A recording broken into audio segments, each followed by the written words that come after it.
En una breve declaración de menos de 10 minutos en la Casa Blanca, acompañado por el vicepresidente Mike Pence, Trump condenó al supremacismo blanco y a los monstruos retorcidos que perpetraron ambas masacres en las que murieron 30 personas en total. Las enfermedades mentales y el odio son lo que tira del gatillo, no es el arma. El presidente empezó condenando a la ideología siniestra que alimenta el supremacismo blanco y afirmó que el odio no tiene cabida en Estados Unidos. Responsabilizó a la red de redes por ayudar en la difusión de ideologías extremistas y antes de hacer referencia a cualquier posible control de venta de armas. Trump señaló a los videojuegos como los responsables de la cultura de glorificación de la violencia que existe en el país, reforzando la teoría de quienes aseguran que son esos juegos donde se entrenan los potenciales asesinos.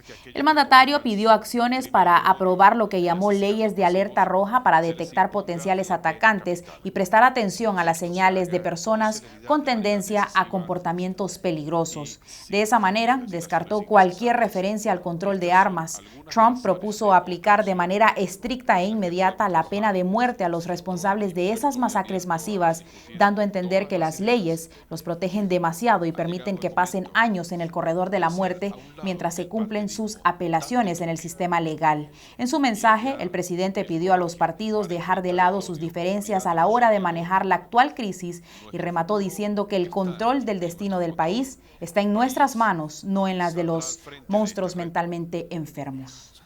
Que Dios proteja a aquellos en Texas y en Ohio. Que Dios bendiga a las familias, a las víctimas. Dios bendiga a los Estados Unidos de América. Muchas gracias. Los dos tiroteos masivos de este fin de semana acabaron con la vida de 30 personas en menos de 24 horas y han dejado al menos 53 heridos. Dos episodios que han conmocionado a un país que cada vez sufre más por la violencia armada. Rafael Pujols nos informa.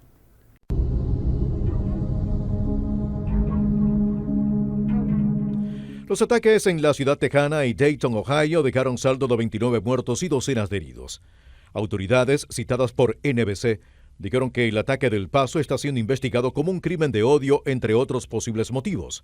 Las autoridades policiales creen que el sospechoso publicó un ensayo racista y anti-inmigrante en línea justo antes del tiroteo. El joven anglosajón de 21 años fue acusado el sábado y enfrenta la pena capital.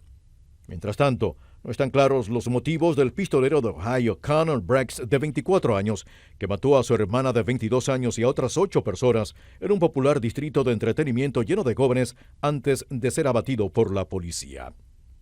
Chuck Schumer, líder de la minoría del Senado, exigió en conferencia de prensa que los legisladores interrumpan sus vacaciones y regresen al hemiciclo para una sesión de emergencia con el fin de abordar la seguridad y control de las armas.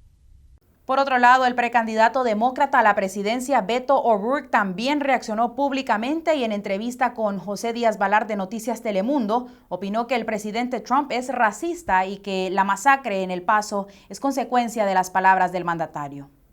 Sí, el odio contra los migrantes, contra comunidades de la frontera como El Paso, contra los que buscan asilo, quien el presidente describió como animales, una invasión a este país.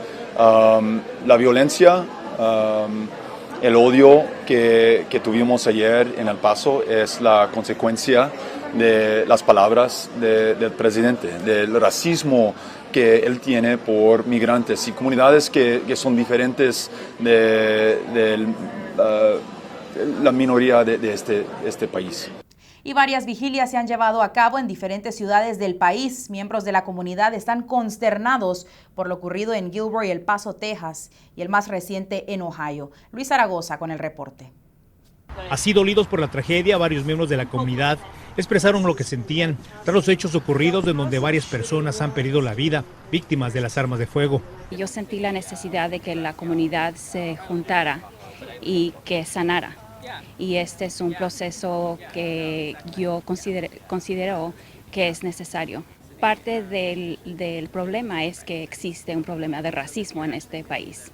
Y eso lo vimos en Texas, también lo vimos en Gilroy. Pero además de las vigilias, también hubo protestas en contra de las armas de fuego. Y es que muchos consideran que el gobierno debe tener más control sobre ellas. Es por eso que cuando miramos esta tragedia en las noticias fue un día muy depresivo para nosotros, y es que entendemos el dolor por el que están pasando todas estas familias. Las imágenes que fueron captadas a la hora de los hechos son prueba de lo vulnerable que son los lugares donde han ocurrido los ataques, porque el miedo es latente. Y por eso estamos aquí como madres, como padres, como miembros de diferentes religiones para decir que esto no es apropiado. Quienes organizaron estas vigilias dicen que llevan un mensaje muy claro. No quieren ver más muertos, no más armas de fuego, ni mucho menos más dolor.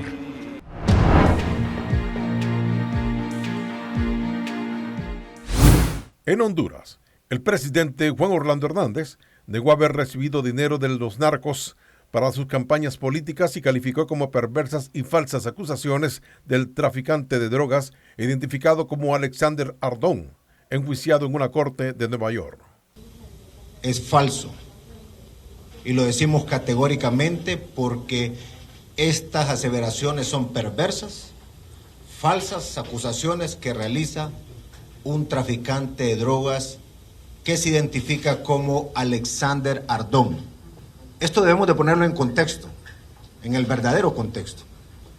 Si bien es cierto, es un documento que se sometió ante un juez, de lo que verdaderamente se trata es de las declaraciones como testigo de un narcotraficante en un caso que no está relacionado a una acusación directa a mi persona. Eso se debe a que se ha sentido afectado por las decisiones tomadas desde que yo era presidente del Congreso, durante mi gobierno, y me refiero a qué decisión: a la extradición, a la incautación de bienes, a la depuración policial. Por otra parte, el expresidente Porfirio Lobo Sosa dio una conferencia de prensa en su residencia en El Chimbo sobre las nuevas versiones de que el narcotraficante Alexander Ardón le financió la campaña a 3 mandatarios, entre ellos el aludido. Y estuvo en mi gobierno y creo que siguió en este gobierno también. Y ahí es otro pisto ya. ¿Por qué? Pero es porque ellos eran un factor importante en el caso de Copán. Ahora, por el liderazgo que tenían y por lo demás. Punto. Eso es todo. O sea, uno opera con el partido. Es como aquel que se fue. ¿Cómo se llama aquel? Creo que se fue porque esto venía y mejor dijo, antes de decir esto, mejor me voy. Las noticias internacionales son traídas a ustedes por Orleans Furniture, la mueblería oficial de los latinos. Inicio de semana y para hablarnos de deportes ya está aquí Jorge Vides con toda la información. Adelante, Jorge.